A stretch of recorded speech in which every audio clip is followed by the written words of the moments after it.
Guasame banangich katin kon uh, tilorodin kode kon kangach. Tin banangi guasame uh, bala ken vieda kon ken wo bane tintwani to kon ke very important jenen kon ke guasamene. Tini cholga ban tintwani titi ka bana tindit la bana tognat. Chan roi tini lungo no dere gua ano de naat no de kan tok de kan ngach. Eno batuk baja ngach gore ne ideal.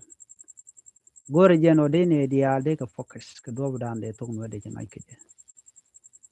Titine kan a e o hu. Enin chan roi ka kui bana tok na tindit. Titine kan bana tok na tindit titinen kon kati guasame.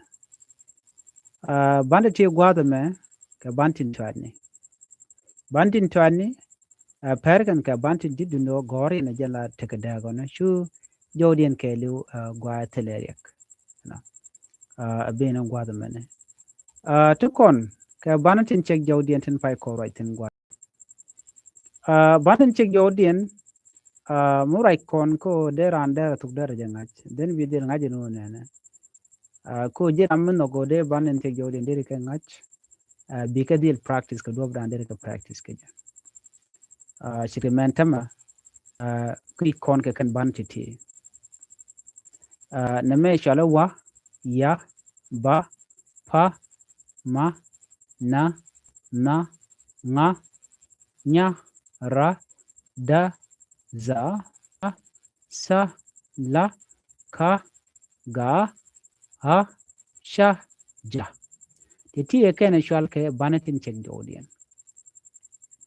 Amijir amen no ganu dere bani dere ka ngaj bi ngaj no titi ka bani check jodien. Amen bi ngaj lon ka bani check jodien. Chit kam raje ka yo gwad men tama. Ana bi ngaj no di bani check jodien eken la to keriedo.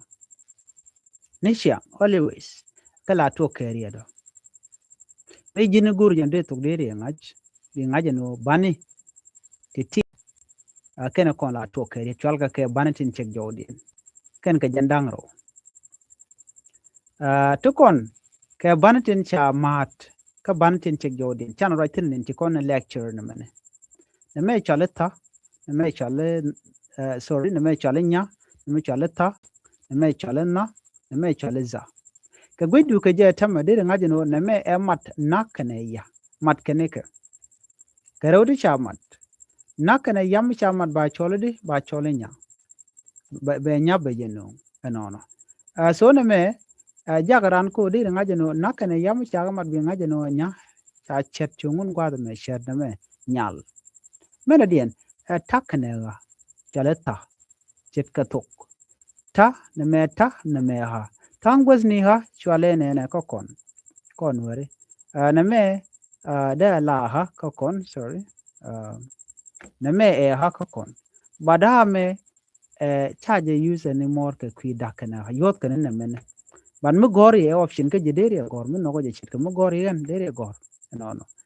duno ka takane ha la yot ni jen ha mena jen cha re ka no ba use so kujmo ade kon te ngach ka titine mana dien na an chan right tinen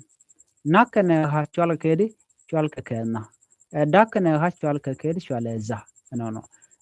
neme nyal neme tok kesa neme nyal kena neme dol chet keza no ti jira mimo mi jira mugur de tok de ngach ka gware ki ka kwende bi jaga ja tiaka lon ki be jaga ja tiaka ji so de goro de yen neme de yana gu mishang ana kamana dien michana bakanin banitin ti good keriete ka banti ji good keriet chet kangu chet kesha chet ka kach cha ja gore kajji cha god ke cha goja gwarje ku ke cha shit ke det cha gor ke da gwarje ku gware ke ta jala kore ko ki jan gwane jen no kit cha kore kit no bab cha gore bab ba me che gut ke ba ka tungnat gak ka jen gwan ga cha gwa ka tungnat cha gor ke je gwad me te kon ke we dan de kon ka lwa ke bi chu ngach ja ka da ka ba ka ga chicken gut ka ngwane ka tung nuere me kach jan koregan me chi kaj me rong me chirke me tut che deben bab me correct me chi correct chet ke tok ka chi tog so correct janene so chagu jeno en ja ka da ka ba ke ja ka ga ala ja da ba ga chicken de gut ka tuk na na me mi shi kon dia la ngach ngi ke je ka cha lon bono me der let ke de so it does not work here so ku kujemo bi del gorno bi ngach no ko mo gwa me de ro du ja ko bi ngach ke je mi shi kan me ko no ko ko na ngach bana ben ka bana tin kon chol kon bana yuale ti ti ka bana yuale bana yuale kana ti chol tire bana no bana yuale ka kana kam kon karar ka bana dial a e o u e h o u kan de ti chala ke bana yuale ka kan dang bangwan okay kan dang bangwan a ke yu kan dang bangwan chala ke bana yuale ke de ti mite bamte jor ano ba chol no re bane chet ke a anteme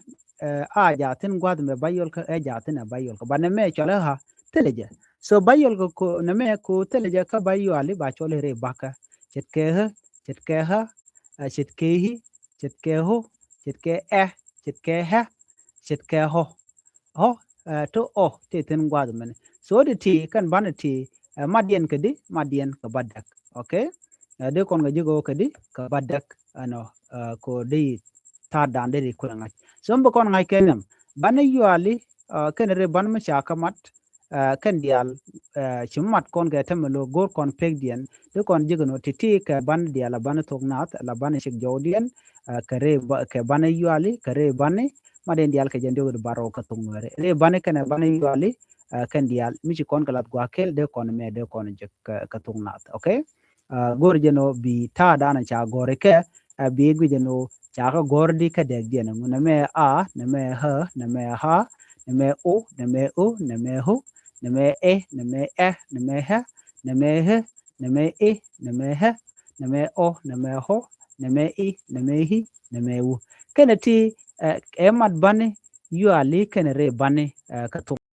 namo der gwano de kon tikengitin ko stogna mugure bi ngaja dala guru okay ba ngaji di ngum gure lunguno bangaj so bi ngaja no ken ban pay kon ken gwasme bidegdin bi gore bi ngaj bi ban yal bi ngaja no ladina ngu re ban bi ngaja no ladina ngu ka ban shek jodin bi ngaja no ladina ngu mi yom che ngayo to bu shuwe ka dob dande riede de ka je de maniam ninyo ban shek jodin ka la tok ke riedone bala lat ka der ajan ba an chal ka bayol ka kira baka kaman bugut ka ja bala bayol ka kie bala ba an shek jode ajan dana gore de nyawa kon kel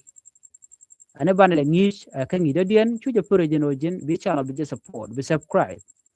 kan no language school ko gor kono ban ne dialan kon don gor de to ngode kan ngach ban ko no ngwat mene nywa kan ne ko ken to gor ka jeno ba to ngor ba ja ngach an bi ate kamal ban je ka chang do dien ka temal